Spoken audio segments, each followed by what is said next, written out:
Хэрв та тус зохиолыг бүтэн хувилбараар уншихыг хүсвэл доорх линкээр холбогдоор. Салаа зам. Зохиолыг бичсэн Пейлиш. Дууруулсан хэн нэг. 1-р хэсэг. Ханан дээгүүрэн зураг байх том зааланд хүмүүс битүүд үрчгээд хоорондоо зөрөх гэж чихэлдэж байлаа. Зураач цэцгийн сувдгч бүсгүйн салаа зам гэх нэртэй анхны бие даасан үцэглэн болж буйна энэ юм. Олон зураг донд нэг зураг бусдаасаа тис өөр байв. Тэрхүү зураг дээр зүгээр л салаа зам дүрслэгдэжээ. Хүмүүс тэр зургийн өмнө чин янз бүрээр яриаар нүлцгэн. Зарим нь утга учиргүй цаасны гарц гэхэд зарим нь ийм энгийн зурагч гоё байдаг шүү гисгэж байв. Үдээс хойшоолж хүмүүс дундарч эхэллээ. Зааланд 4-5 хүн үлджээ. Тэр дунд 2 хижээл насны эрэгтэй хаалгаар орж ирсэн цагаас хойш зураг бүрийг харж тохуурхан шоолж байснаа өнөөх зургийн өмнө ирээд бүр чангаар "Хөөе, энийг хардаа. Зүгээр салаа зам байдаг шүү. Энэ битээчүүдийн мэрэг ухааны яа таа байц."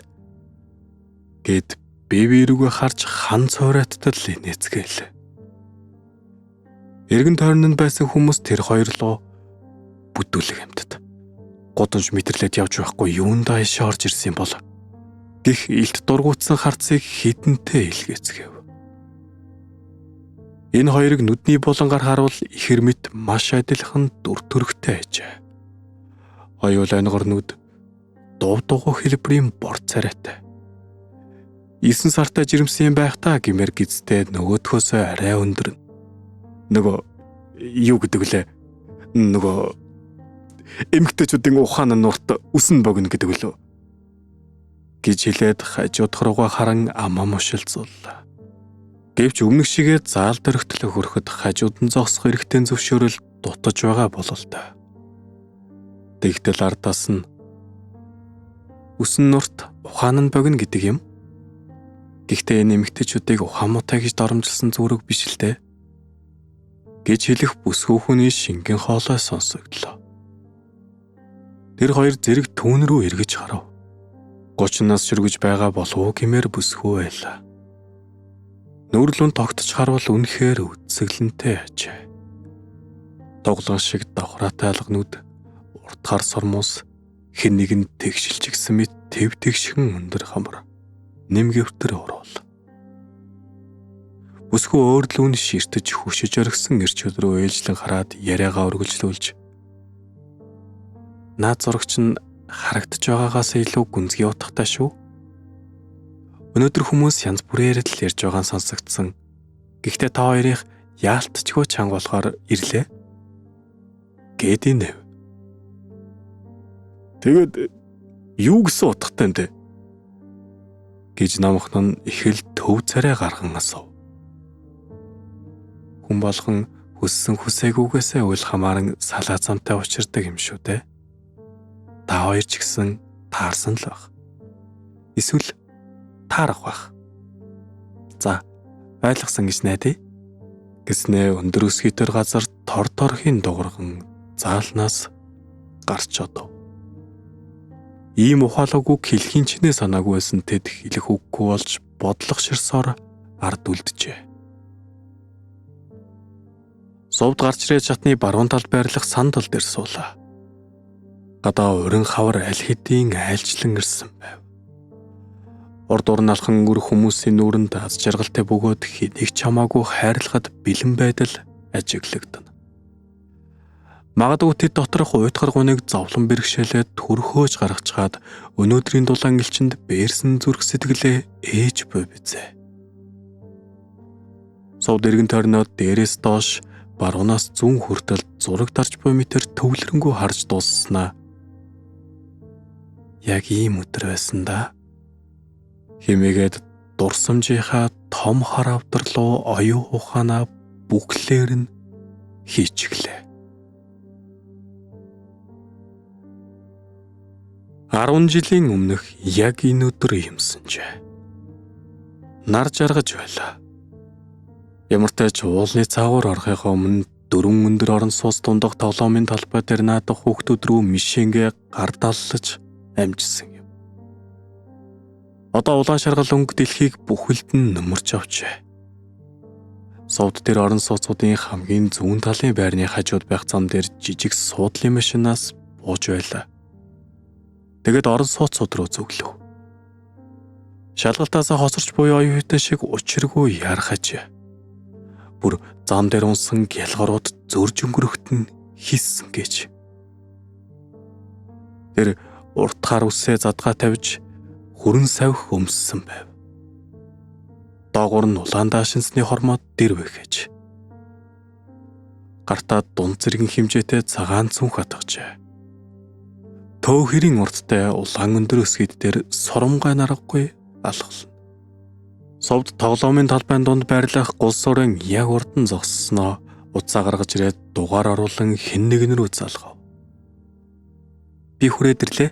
Одоо айл байр вэ? Тоглоомын талбай урд уу? Гэд уцаа салглаа.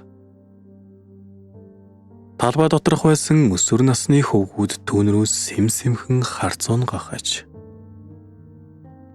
Тэр урдаас өндөрлөх өндөр барилга руу өмнөхөөсөө арай удаанаар нэвтрэн оров. Шатар өгсөн 3 давхарт гарч ирээд дахин уцаа шагаснаа. Энэ юм байна гэд хамгийн зүүн талын хаалгыг тогшлоо. Дотроос нь нүдний шилзүүлсэн туранхай бор залуу онгойлгон түн рүү гайхсан янзаар харж зогсоцоор сувд. Би нөгөө жоо хоцорчлоо. Замын төгжрөл гэж өстэй аимшигтай байлаа гэж сандарсан байдлаар хэлсэн дөнөөх залуу гайхсан сонжсон харцаа бүр тодруулан. Юунд тоцорсон гэж? Үгүй чи өөрөө хэн бэ? Айл андуураад байгаа юм шүү гэв.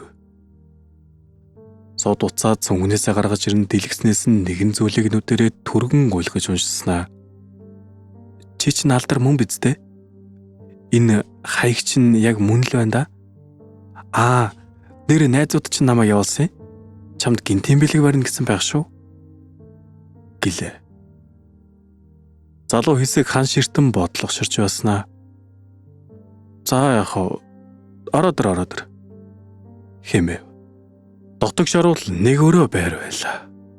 Зурагт бойдон жижиг дүширээ сандал, гал тогооны шүүгээ, номын тавир зэрэгс өөр тавилга байсангүй. Номын тавир дээгүр зузаан номнууд өрөөстэй байв. Гэхдээ амжиргаа цагаан дээр 10 бухал аччихсан метал болжээ. Их тэгшгэн өргөцсөн боловч юуг л унах гээд байгаа юм шиг харагдана. Залуу түүнийг гал тогооны шүүгээний урд байрлах ширээнд суулгаад цайгалж өглөө. Тэр өөрөө ширээний нөгөө талын сандал дээр суугаад нам гүн байдлыг сарниулан. Чи сая гинтийн бэлэг гээд байсан уу? Би сайн ойлгосонгүй. Чамаа гадаа удаан зогсоогоод яах вэ гэд доруулчлаа. Чамд хэлээгүй мэн тийм ээ? Тийм л дээ. Хэлээгүй ажил гинтийн бэлэг болно шүү дээ. Бигээс усанд ороод гараад ирээ. Энэ угаалах өрөөч нь үү? Хүй. Юу усанд орох? Үгүй. Чи нөгөө гэд сувд руу хөмсгөө үлээлэг атралдуулан нэг харснаа яриагаа өргөлжлүүлж найзууд явуулсан гэсэн үү? Тэнийг амт тийм да. Эмхтэй. Нөгөө юу эндээс гар. Манай нэг хэдэн муулгой юмнууд зүгээр надаар тоглох гэсэн байх. Хэмэв. Сувд түүний ичиж тулгамдсан царайг харан хайлт шоолж инэм хийлснэ. Чи тэгээд саяхан оруулж ирснээ цайж болгохгүй хөөгöd байгаа юм уу? Гэж асуула. Үгүй тэгвэл цайгаа уучхаад гарахгүй юу да? Гэснээр түүний гартаа барьж буй жижиг цагаан шаазан аяхтай цай руу гарлаа. Сувд бүр тас хөхрөн. Чи чинь харин аваад дүнхүү гараагүй юу? Эсвэл хутлаа тоглоод байгаа юм уу? Найзууд чинь төлбөрийг чинь аль хизээнээ өгсөн. Цаа зоох хэрэггүй. За илвэ. Хордлъя. Гэд зүнхээ ширээн дээр тавин хувцаа тайлж эхлэх нь тэр. Нөгөө залуу сандлаасаа босоод Хөө эмэгтэй. Би хэлээд байна штэ. Чамаг эндээс гар гэж. Чи юу н ойлгож гинөө? Гэхдээ сов түн рүү ширүүн харц чулуудангаа. Чи үгсэндээ орлоод байгаа юм бэ? Би таалагдахгүй байгаа юм уу? Та нар шиг хүмүүс надад хинч байсан угаасаа таалагддаггүй. Зүгээр гарч хаач би өвдөг сөрөөд гойх хэвээр юу? Чи сая та нар шиг хүмүүс гэсэн үү? Тэрүүгээр арай хүн биш гэх гээд байна уу? За чи сонсч хатсан борц минь гэж хашгирах шахам хэлж байтал хаалга чанга нүдэгт доолдов. Совдын нүднээс дайлдчихэн багштаа загнуулах мэд номхон зогсож байсан залуу асаасан галаа унтраах алтан боломжийг атгахаар хаалга руу ухас хийлээ. Гаднаас хоёр залуу уцаа хөндлөн болгочихсон камер аятай нүүрэнд ойртуулж барьсаар орж ирэв. Угаалгын өрөөний хажууд ирж зогссон харуурт пальтотой нэг нь "Өө, юу вэ? Ийм урдан дууссан юм уу?" гэж өнөөх залуу руу харан ёжтойгоор инээд алдлаа. Та хоёр одоо хүнийг ийгүү байдалд оруулах арга олж чадж байна уу? Ямар юм чи ийгүү байдал? Харин ч гоё байдал байгаа үстэй. Гэснээс совд руу хялам хийв.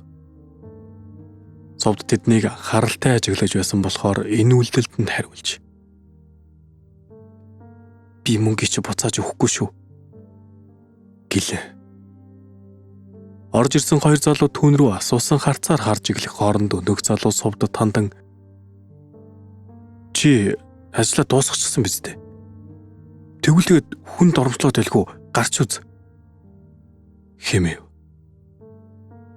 Совдч түүний харснаас санааг нь ойлгох бололтой гадуур хувцас шалгавхан өмсөд гарч одлоо.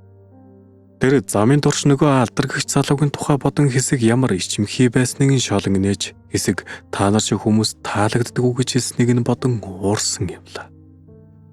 Бүсгүй гэртээ орж ирэв. Хоёр өрөө байр байв. Цайврынгийн хантай ажээ. Үүдэн хэсэг цавхаа тайлан үлгүр төлгөөд гутлаа тайлж байх зураг гал тогооны өрөөнөөс "Оо, миний охин ирээ юу?" гэж хэлэх хөвшин эмхтэй хоолой сонсогдов. "Тэглээж" гэж хэлээд дуугарсан өрөөнд орж ирлээ. Тэргэзэр дээр 70 настай болов гэмээр эмэгтэй цааш харан юм хэрчэж байлаа. "Ээж, би хоол хийнэ гэж хэлээ үстэ. Та бит ингэж өөрийгөө зовоогоод байл та." Ямар юмны чинь зовлон. Харин ч жаргал гэж. Тэр орон дээр чинь хөвтөд байхад би юусчих гээд байна шүү дээ. Өөрийн ирэхгүй хөдөлмөр санагдаад байгаа биеийг яалтай байлаа те. Нэрэ хичээл ном чинь давгүй юу? Түрүүнийг багш чинь юу зан гаргасан гэд байсан байхаа. Давгүй. Тэр огш яах вэ? Хаяа тэгдэг юм.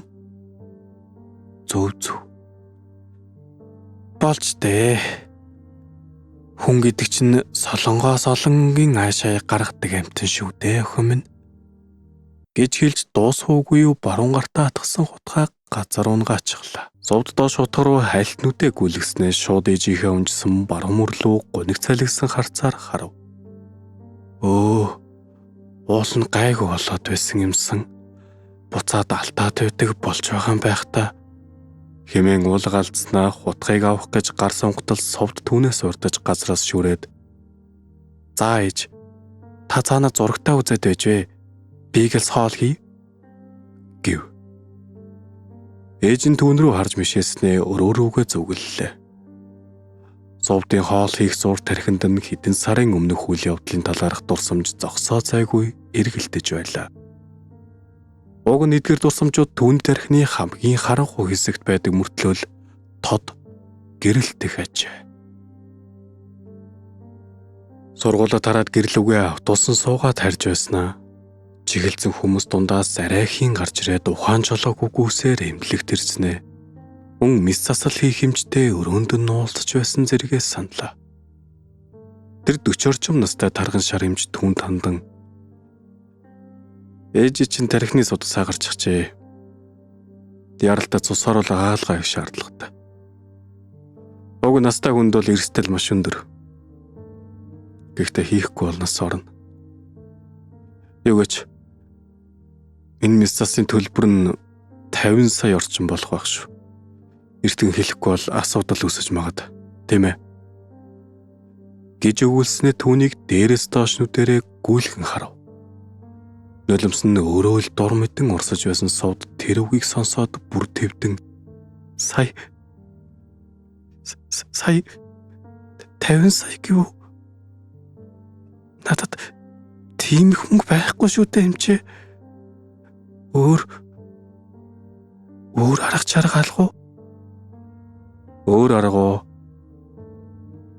Гэснээр дахин түүнийг дээрээс доош харж дуусангуудаа нүүрэн дээр нь харцаа тогтоогоод шамшиг охинд үргэлж өөр сонголт байдаг юм. Хэмээгээд мушилцаж үлээ. Сувд түүний хэлсэн үгийг тухайн үед ойлгоогүй ч мөнгө хайж хөлийн тавхагаа эргэтэл гүйснээцэст юу ч олдоогүйд. Яг учраа олохгүй чижирсээр өрөөндөн дахин ороход өөрлөө нь харсан тэр багталтай харцнаас дөхөж ирээд дуруулыг нь үнсгэд үнэрсэн өмхийн үнэрнээс ойлгосон юм. Бүрэн гүйцэд ойлгосон. Ажил хийдэг үе 1-р курсын оюутанд ээжийнх нь физик имчилгээ, даралтны байтугай байрны түрээс ч төлөх сохор зоос байгаагүй. Одоо хийдгээс нөөр ажлын цалин хаанч өрөхгүй гэдгийг тэр юунаас ч илүү мэдэж байлаа. Миний энэ мөнэр төр ээжийн амьнасны хажууд юу юм гэсэн бүтэн шүнжин бодож боловсруулсан тунхаглалтаа үнслэж шийдвэрээ гаргасан ээж. Мөн ээжийг хөл дээр нь бостол гэж өөртөө яасан ч мартахгүй гэсэн шиг дахин шивндэг байв. Эхэндээ шийдвэртээ харамсан уйлж өөрийгөө хараан зүхэж байсан ч сүулдэ багссан. Магадгүй түнд урагшлах өөр олон зам байсан байх. Данч түнэр харанх үед хадаг хавцлын гэрмэгт тулсан мөчөд харагдсан ганц зам нь тэр байжээ. 1-р хэсэг төгсөв. Хэрв та тус зохиолыг бүтэн хувилбараар уншихыг хүсвэл доорх линкээр холбогдоорой.